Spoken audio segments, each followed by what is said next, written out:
Innal ladzina la yarju liqa'ana, sesungguhnya orang-orang yang berharap liqa'ana, berjumpa dengan kami, itu adalah orang-orang yang berharap tinggal di dalam Dia.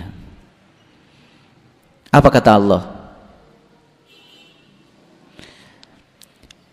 Orang-orang yang tidak berharap berarti orang-orang yang tidak ingin tinggal di dalam Dia.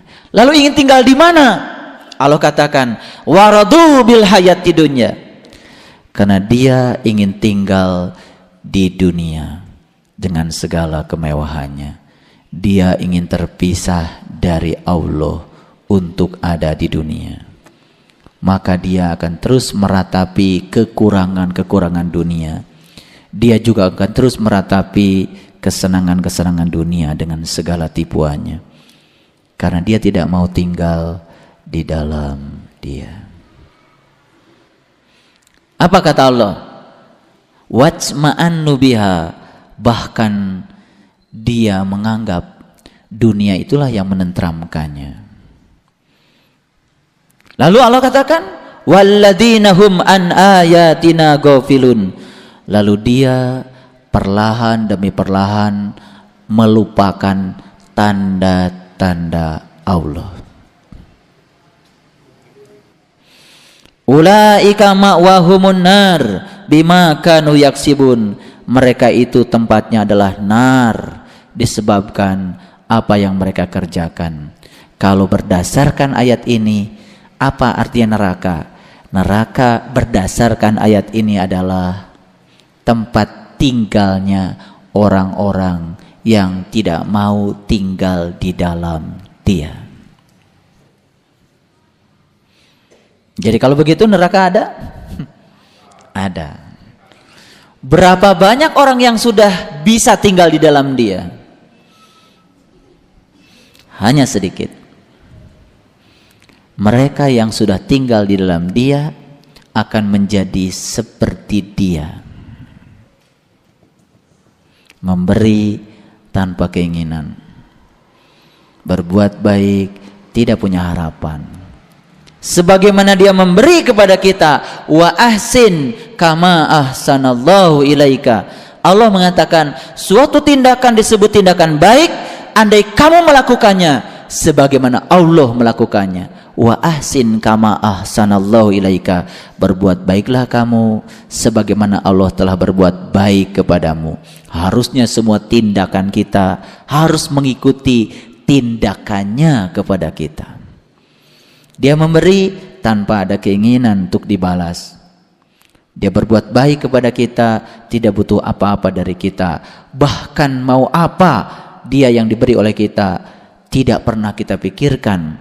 Itulah mekanisme Allah berbuat baik kepada kita, dan tindakan kita baru termasuk tindakan baik kalau mekanisme melakukannya persis seperti Dia melakukannya kepada kita. Kalau berdasarkan ukuran itu, berapa banyak kalau begitu kebaikan kita? Hampir tidak ada kebaikan kita, karena setiap kebaikan yang kita lakukan selalu saja dikaitkan dengan apa yang kita dapat, termasuk di dalamnya sholat kita. Kalau sholat kita pun masih menjadikan Allah sebagai mitra dagang kita, tidak menjadikan Allah sebagai kekasih kita, berarti kita masih belum ikhlas. Nah, di level mana kita sekarang? Ya, paling tidak sudah mengawali level ma'rifatullah, untuk memasuki level musyahadatullah, untuk memasuki level mukasyafatullah. Setelah terbuka tirai, terbuka hijab, semua yang dia lihat adalah kasih sayangnya apapun bentuknya. Dari situlah akan mengalirnya tanda-tanda cinta. Oh, ternyata Allah apapun saya tetap memberi pada saya dengan kasih-Nya. Begitu melihat tindakan-tindakannya yang kemudian kita bisa lihat sebagai kasih sayangnya, kasih sayang itu akan mulai mengalir karena kasih sayangnya. Mahabbatullah. Baru setelah mahabbatullah itulah baru mulai tumbuhnya ikhlas. Nah, oleh karena itu kalau mau tahajud, tahajud saja. Mau duha, duha saja. Mau wiridan, wiridan saja. Ya kan? Mau berbuat baik, berbuat baik saja. Sudah semestinya berbuat baik. Iya kan? Iya. Merdeka tanpa ada ikatan. Nah, kemerdekaan ini yang harus kita raih. Dan kapan itu terjadi kemerdekaan itu? Seandainya kamu semakin sering tinggal di dalam dia, kemerdekaan itu akan diraih. Makanya sering-seringlah tinggal di dalam dia. Jangan dibatasi lagi oleh ritual. Setiap saat adalah saat yang meditatif. Setiap hela nafas kita adalah hela nafas yang meditatif. Setiap kita di mana saja kita selalu meditatif, selalu berada di Sidratul Muntaha, selalu berada di puncak kesadaran kita yang tertinggi. Jadi berdasarkan definisi Quran surat Yunus ayat 7 dan 8, di sini dapat dipastikan bahwa neraka adalah tempat tinggal seseorang yang tidak mau tinggal di dalam dia. Jadi tolong jangan diartikan Islam itu sebagai agama yang statis, tapi agama yang dinamis.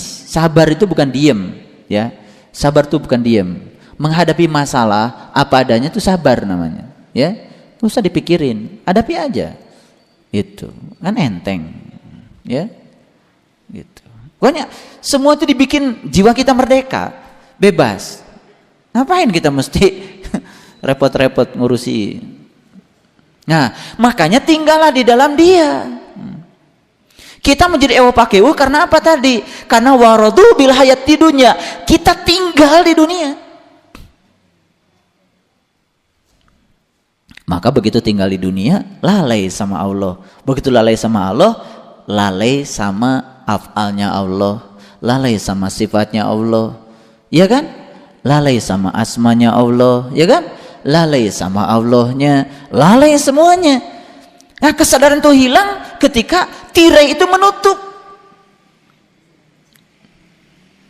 Teruskan dulu. Innal ladzina amanu, sesungguhnya orang-orang yang beriman. Saya ingin mengartikan berdasarkan ayat ini, orang beriman ya orang yang tidak tinggal di dalam neraka lagi. Berarti sudah tinggal di dalam dia. Gimana caranya supaya sering tinggal di dalam dia? Mengerjakan amal soleh. Dengan mengerjakan amal soleh berarti kita sedang mengirim diri kita untuk tinggal berlama-lama di dalam dia. Amal soleh yang bisa mengantarkan kita liqa'ana. Jadi kata-kata jumpa, kan kita sering mengartikan dua entitas ini dengan ini berhadapan-hadapan, itu yang keliru. Kita itu ada di dalam dia, betul nggak? Tugas kita cuma membersihkan sifat-sifat buruk yang tidak resonan dengan dia. Begitu sifat-sifat itu dihilangkan, terbuka hijabnya, maka kita menjadi tinggal di dalam dia, menyatu dengan dia. Makanya kata saya Ibnu Atha, tidak perlulah kamu berupaya mencari kegaiban-kegaiban yang ada pada dirimu, tapi tugasmu mencari aib-aib yang ada pada dirimu. Sebab kalau aib-aib itu kau hilangkan, kegaiban yang ada pada dirimu akan nampak dengan sendirinya. Jadi kita disuruh mencari aib-aib diri saja, nggak usah mencari kegaiban-kegaiban diri, karena gaib itu dibungkus oleh aib. Nah, kalau aibnya sudah terbuka, gaibnya akan terbuka. Perintah yang sangat luar biasa itu. Nah, sesungguhnya orang-orang yang beriman dan mengerjakan amal saleh, jadi iman itu mengantarkan kita untuk tidak tinggal di dalam neraka. Betul? Nah, berarti untuk agar kita berlama-lama tinggal tidak di neraka, tinggal di dalam dia, berarti kita harus sering menjalankan amal soleh. Tapi hati-hati, walaupun tetes minyak tadi sudah dikembalikan ke sana, kalau nggak bersih, nggak nyatu. Makanya Allah sudah bilang, la yamassuhu illal mutahharun. Aku tidak bisa menerima kecuali yang suci. Udah masuk tapi kotor. Makanya ketika Nabi Musa mau masuk Al-Muqaddasi Tua di Quran surat Toha, "Hei Musa, kamu sudah memasuki al-muqaddasi tua, sekarang lepaskan kedua terompahmu. Disuruh melepaskan kedua terompahnya. Kok dua sih terompahnya? Yang dua itu kan dunia. Betul nggak? Lihat orang yang masih diombang-ambing oleh dunia, capek kan? Karena dia masih menggunakan terompah dunia, masih tinggal di luar dia. Teruskan. Nah, kemudian Allah mengatakan yahdihim rabbuhum, mereka diberi petunjuk oleh Tuhannya. Jadi kalau kita ingin diberi petunjuk oleh Allah, kalau kita ingin dibimbing oleh Dia, maka kata Allah, imanlah, tinggallah di dalam Dia, dan lebih banyak lagi tinggal dalam Dia. Dengan cara apa? Mengerjakan amal soleh. Yahdihim rabbuhum biimanihim, dan Allah akan memberi petunjuk karena keimanan mereka. Terus tajri min tahtihimul anhar fi jannatin naim, di bawah mereka mengalir sungai-sungai di dalam jannah yang penuh dengan kenikmatan. Naim itu artinya nikmat. Jadi hidupnya penuh dengan kenikmatan. Ternyata kaya itu bukan miliknya orang yang punya. Kaya itu miliknya orang yang selalu bersuka cita dengan apa yang ada. Kaya. Banyak orang yang punya segala tapi tidak kaya. Tapi orang biasa-biasa saja, tapi dia bersuka cita dengan apa yang ada. Kaya dia. Apalagi dia serba ada, juga bersuka cita dengan yang ada. Oh, tambah kaya. Subhanallah. Jadi banyak orang yang miskin. Karena apa? Karena dia tidak tinggal di dalam Dia. Oke, teruskan. Orang-orang yang tadi itu iman, beramal soleh, tinggal dalam Dia, lebih lama lagi tinggal dalam Dia. Dia mulai meresap sifatnya, afalnya, dianya, asmanya, disatukan di dalam zatnya, menyatu di dalam dirinya. Maka kata Allah, dakwahum fiha. Nah, fiha di sini memang haknya itu di situ menunjukkan kata ganti ketiga tentang jannah. Karena jannah ini dipahami sebagai sesuatu yang terpisah dari Allah, bagi sebagian orang yang tidak mengerti, maka mungkin saja masih dicetak nya huruf kecil, padahal sebetulnya fiha itu sebetulnya harusnya huruf besar. Karena puncak kenikmatan naimnya di dalam jannah kan sebetulnya liko kepada ana, liko kepada Allah. Nah, liko kepada Allah itu bukan seperti kita jumpa dengan kita, tapi tinggal di dalam Dia. Nah, fiha, mereka-mereka yang sudah tinggal di dalam Dia, tidak ada lagi yang terucap cuma subhanakallahumma, suci setiap saat. Nah, oleh karena itu maka ucapan yang senantiasa terlontar pun hanya ucapan salam. Apa artinya salam? Damai. Dan setiap dia menyeru kepada Tuhannya, setiap dia berdakwah kepada Tuhannya, dakwahum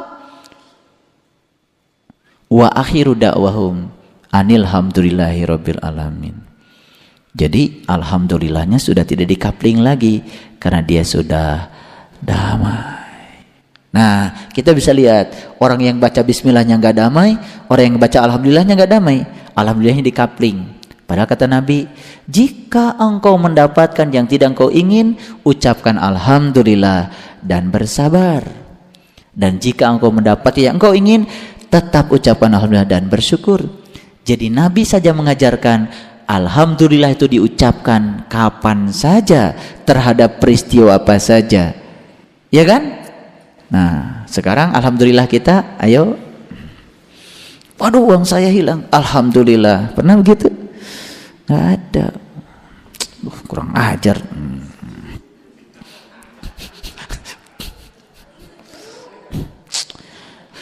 akan banyak yang disalahkan. Timbul apa? Ewu pakeu. Sekarang saya ingin kasih tahu, dalam kehidupan sehari-hari, perwatakan yang semacam itu yang kita saksikan. Betul nggak? Orang berantem di ruang publik sudah tidak risih. Twitter, Facebook, itu ruang publik. Pagi-pagi sudah mejeng, status. Itu ruang publik. Dia sedang memamerkan ketololannya. Gue lagi sedih nih. Udah gitu ada lagi yang mau ngomentari, dikomentari, ya kan? Komentari lagi. Semua kita sepakat berjamaah menghabiskan waktu untuk tidak tinggal di dalam dia. Ini nih persoalan penting. Karena apa? Ya, saya melihat sekarang ini kok teknologi informasi ini malah semakin menjauhkan manusia dari Allah. Itu adalah dajjal-dajjal super modern yang telah membuat manusia wajma'an nubiha, tentram di dalamnya. Ya kan? Asik di dalam. Jadi gunjingin orang di ruang publik pun menjadi sesuatu yang mengasihkan. Dan sudah tentram. Mungkin sekarang kalau diadakan revolusi, ditarik dari semua pemakai BlackBerry itu, gelabakan banyak yang sakit karena tidak bisa ngomongin orang lagi. Karena sudah ada pembiasaan yang secara struktural terstruktur. Padahal di negara yang memproduksinya sendiri itu sudah tidak diizinkan lagi secara beramai-ramai. Ya, oke. Sebetulnya hari ini saya ingin mengajak kita untuk muhasabah sebetulnya, menyelam lebih dalam. Apakah betul kita ini sudah salam, sudah damai? Apakah betul kita itu sudah mengalami subhanakallahumma?